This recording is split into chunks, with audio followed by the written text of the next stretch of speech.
And welcome to Morris Park, and welcome to part 2 of the greenhouse tour, which is going to be a little bit more than the greenhouse. But anyhow, this is part 2, and excuse me, my throat's got a little frog in it. I wanted to show you this Adramyscus plant I have here. I've had this thing for over 37 years. Just want to describe this a little because Hanayana of Cactus Caffeine, if you haven't seen her channel, check her channel out. Wonderful channel. Anyhow, she had just got an Adramyscus, and I'm not sure that it's the same exact one. And I was telling her this thing gets almost like codexes on it. She wanted to see this. If you look here, it's got to grow from this little fat. I don't know if it'd be proper to call that a codex or not. But anyhow, there's various ones in here. I don't think it's all one plant. I've always treated it as one plant. But it's got these fat, swollen bases to them, almost like a caudiciform does. So I'm kind of on the edge of calling that a codex. This plant has been very carefree. I've never really paid it much attention, to be truthfully honest. It would probably be bigger if I had put it into bigger pots over the years. But really, this thing hasn't been planted in a new pot for years, and it's probably due for it by next year for sure. It actually was due for it a couple years back. But this is just one of those plants that kind of grows itself. It's really an interesting plant. I haven't had a lot of experience with all the different varieties, except for maybe the cristatus, which is this one right here, with all the little roots on the stem and everything, this group planting. I'd say Adramyscus cristatus. It's a bit different looking than the other one. But these are the only two I've ever had any experience with. Now this is an interesting old plant. I've had this thing a long, long time. I'm going to say I've probably had this about 39 years. This is a Mamillary Hanayana. You see it stuck back in the corner like that because it's being supported by the gasteria up there. This thing is caterpillared out, just like totally freaky. Over all these years, it's really twisted and wound around. I've never tried to cage this one, that's why it looks like that. And it cannot be straightened out. That area right there and all is very woody now, and if you try to even straighten it, you'll break the plant. It does have a lot of offsets, and if I cut that off, it would probably clump out into a nice plant. But I just don't have the heart to do it. I've had this thing for a very, very long time, and I got this from California Cactus Center when it was probably about, this tall. And over all these years, this is what it's done. And it was a fairly big mammillaria at that time. That's why I bought it, because it impressed me. That was from California Cactus Center out there in Pasadena, California, up there on Rosemead Boulevard. If any of you live out in that area, in the Los Angeles area, you might want to check them out. They really have a great selection of plants. They're still there after all these years. The place looks wonderful in all their YouTube videos. Check out their YouTube channel. You can get a look at it and see some of their wonderful plants. Here are various Haworthias. I got aloe and astroloba there. I really thought that was a Haworthia for a long time. And then Edith from Cactomania told me exactly what that was. And I didn't even know about astrolobas. But this is the only one I have, I believe. I bought this at a reptile show, believe it or not. It wasn't even at a plant show or a big box store or anything. It was at a reptile show. And a few more here. I think this is a gaster aloe here. These have become quite popular in later years here. I've noticed quite a bit of them being sold anymore. I've got one here. I'm not sure what the hybrid is or what have you, but they're pretty neat. I really like them. There we go. A real neat texture on the edge of the leaves, little teeny tiny teeth. Then all little spots, just like a Haworthia. Pretty cool, or gasteria. Now these are some of my agaves here. My agaves just kind of get stored almost literally under the benches and stuff, because really they don't need much during the winter. Another one over here, just kind of stuck under the lemon tree there. I won't give them much water at all. And they kind of just do their own thing. I don't worry too much about the agaves. They're just kind of self-sufficient. And these really just don't need a whole lot of care. I put them kind of almost literally into storage.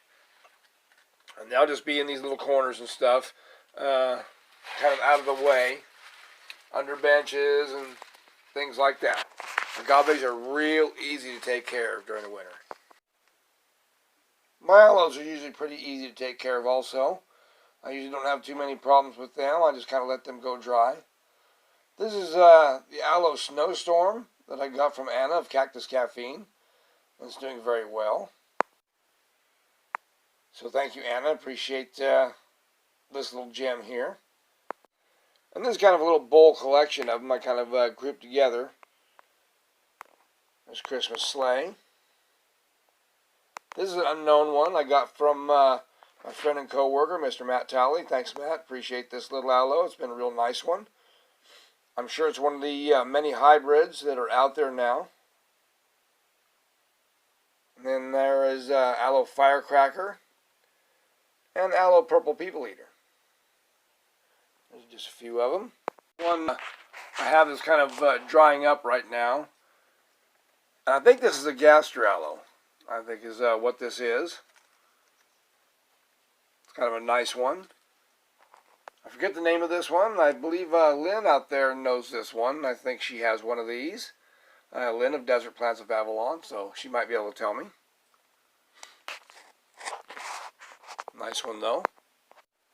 Couple of aloe veras up there, kind of hanging out. What I plan to do with them actually is group the two together. I got two different ones up there, and plan to put them in a big pot and group them together. I think they'd be much better that way. But yeah, aloe vera. And this is an interesting little aloe here. I believe this is probably an aloe hybrid. Probably a Gaster aloe also. I got this one at Whitman Gardens in Springfield, Missouri.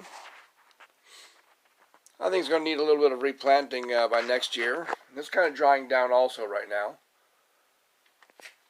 Now this is my Monodenium Heteropodium. I've had this thing for years and years and years. A good 37 years. It's in the Euphorbia family. In fact, now they call it actually Euphorbia Heteropodium. But I kind of like the old Monodenium genus. And you can see here, it's getting ready to bloom. Even though it's going dormant and it's losing some of its leaves now, it's actually getting ready to bloom. Really like these Monodeniums. Have a few of them. This is Monodenium Gunthrei. And I bought this one a few years back at the Springfield Yard and Garden Show. Usually find some pretty interesting stuff there every once in a while. Get that out of the way. It's starting to lose its leaves now because it's starting to dry down. I let these lose their leaves during the winter. And this one's in full bloom right here. Now what makes these interesting, the Monodeniums, as opposed to the genus Euphorbia, is these hooded flowers. These hooded flowers are kind of unique. And most Euphorbia don't have these. This is kind of a thing with Monodeniums. Now behind it there, you can see it's lost most of its leaves already. It's Monodenium Lugarde. It's a big one. I bought this, it's probably been 30 years ago, over at the Lake of the Ozarks. It's a nice one. And it's got some flowers here and there on it too. See right there, it's got a flower. I can get this to focus. And also growing in with it is one of those plants you get free with things. And they call this a Bryophyllum. It's also one of those clancoes, like the mother of thousands. And you can see all the little plantlets that are all over it. I try to get rid of most of these, but I always keep some back, because I don't like just to kill everything out. And they are kind of interesting, but pretty soon I'm going to have to thin this pot out with all the Monodenium in there and the Clancoe. It's getting a little crowded. You can see it's going right up into the rafters there. Pretty interesting. And this little one here This is another one of my long-distance travelers from Daz and Edith of Cactomania. Thanks, guys. This is a beautiful plant. This is a Monodenium Richii variegata. Look at that. And it's getting some leaves on it, but it's kind of late in the year for it, so I don't know if it's going to keep them all or not.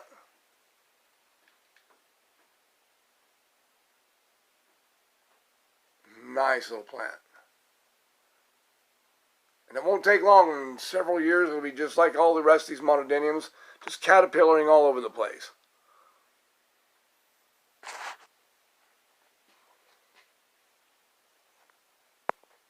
Well, it looks like the poinsettia is a little redder today. Flowers are starting to progress nicely. So it'll definitely be ready by Christmas, for sure. Getting pretty bright there. This is kind of a rare thing. Like I said earlier, I usually don't bring them through this far. Usually they're kind of a disposable thing. But I decided to kind of let this one come through this year and try my hand at getting it to bloom again. It's done real well. I know I passed by this one in the first video. And this is a Euphorbia Sub Memolarious. Firsdorfii is the variety. And it is absolutely huge. Look at how big this thing is. Now, I think I've had this thing about 38 years or so. That's a massive clump, if you'll see there. Very large. Growing next to this Euphorbia horrida norsveldensis. But yeah, that's a big old plant. One of my old plants from California Cactus Center. Out there in Pasadena, California. Now I wanted to show you this one, this little seedling here. This little seedling is an Opuntia ficus indica. I got this from Lynn of Desert Plants of Avalon and Hans, the plant daddy. And it's grown quite tall. It's not been in the shade or anything, so it's had full sunshine and done very well. My theory on this, the reason it's so tall and long, and it's almost cylindrical in a way, is that it tries to produce a trunk first. Since this is a tree-growing species, I'm thinking it grows a trunk and then starts growing the branches, little pads, well, not little pads, huge pads, as its branches later on. So next year what I think I'm going to do is replant this into a larger pot, and then I'm going to take and put it outside for the summer and see if the full sunlight will make it do any different. But this has been a very good light and everything. It's just grown really tall. Anyhow, I'm excited to see what will happen next summer. Thanks, Lynn and Hans. It's a great plant. Now behind there, I've got a little tephro-cactus. A little paper spine tephro-cactus back there, and that was given to me by Anna of Cactus Caffeine. Excuse my voice. Anna of Cactus Caffeine. It's done very well. Anyhow, let's go see what else we can see. Now this is pretty cool. I didn't notice this the other day, but on my Euphorbia francoisii, it's starting to set seed. See if I can get this to focus in. It's not wanting to focus in too well. But I've got some seed pods starting in these flowers here. I've never grown this one from seed. So this will be quite interesting. Looks like each flower has a seed pod going. So that's pretty neat. And I didn't even pollinate this one, so whether it's crossed with something else in my greenhouse because of a pollinator, who knows? We'll just have to see. Notice today also that my Vanda's popped out pretty full and big. Looking really good. Yeah, those are awesome. Awesome flowers. Just amazes me the way these things grow with no medium. Very strange orchid. I'm going to have to bring this one inside here soon because I don't think it's going to be able to stand the super cold temperatures that we're going to get. And in here, it's just a little too cool for a Vanda orchid. Now, my other two orchids actually do very well in here. And they bloom just fine and do just fine. But they're very tough Laelia cataleas. and so they take it. But this Vanda, I don't think will take it. So I'm going to have to take this back inside the house here pretty soon and make sure it doesn't get cold sick. All right, let's go to something else. Now inside here, I've got a few things going. These are my Schlumbergera seedlings that I received seed from Lynn and Hans, and they sent me these a while back. They've been doing pretty good. I recently repotted them. You can see it's still got some of the original moss on top of the soil there. They're doing pretty good. They slowed up a little bit, so I knew they needed some repotting. So I got to repotting them. They've done very well. There's a few of my Euphorbia seedlings. See there? Some of these brand new hybrids. Enormous Oputoides hybrids. Stellato granuolii hybrid. Little guy. Some Polygona horrida hybrids. But these aren't, I didn't create these. These came off of a plant that I bought. Pretty nice. Doing good. The Euphorbia I grafted, which it's kind of at a standstill. I don't know if it's done very well or not. We'll find out by spring. And of course my little Blossfeldia that I grafted. This is a little Euphorbia hybrid I created a few years back.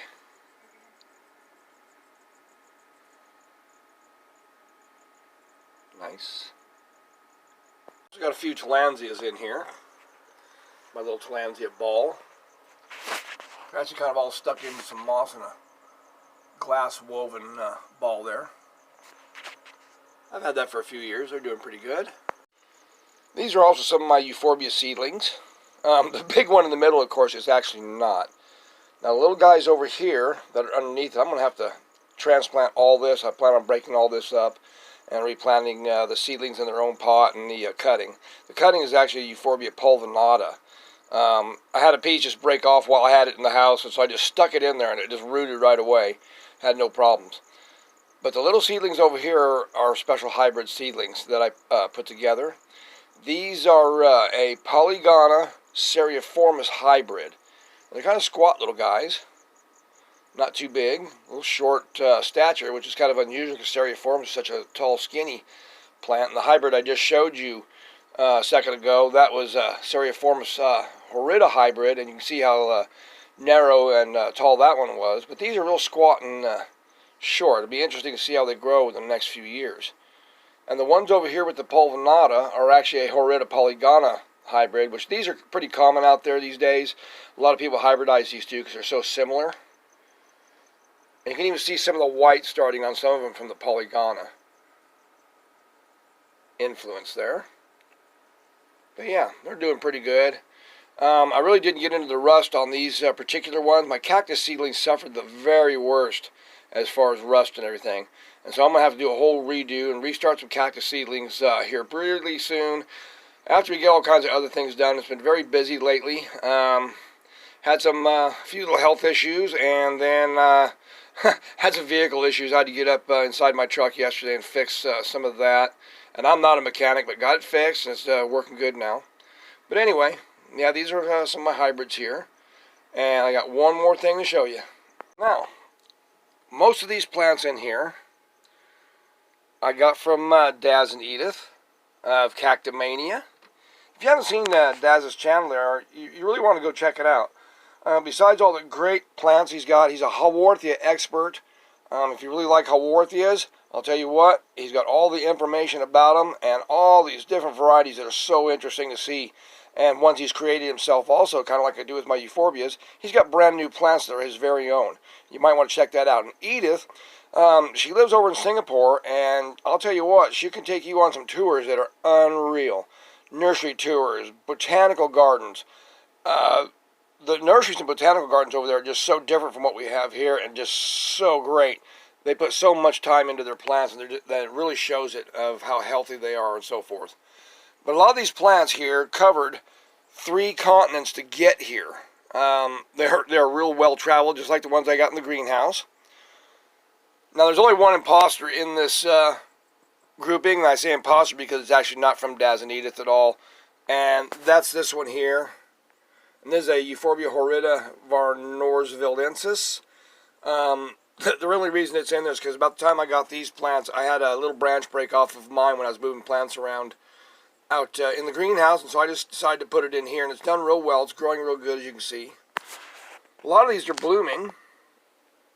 Euphorbia Handiances has been blooming for weeks now. You can see some of the dried flowers and new flowers coming out.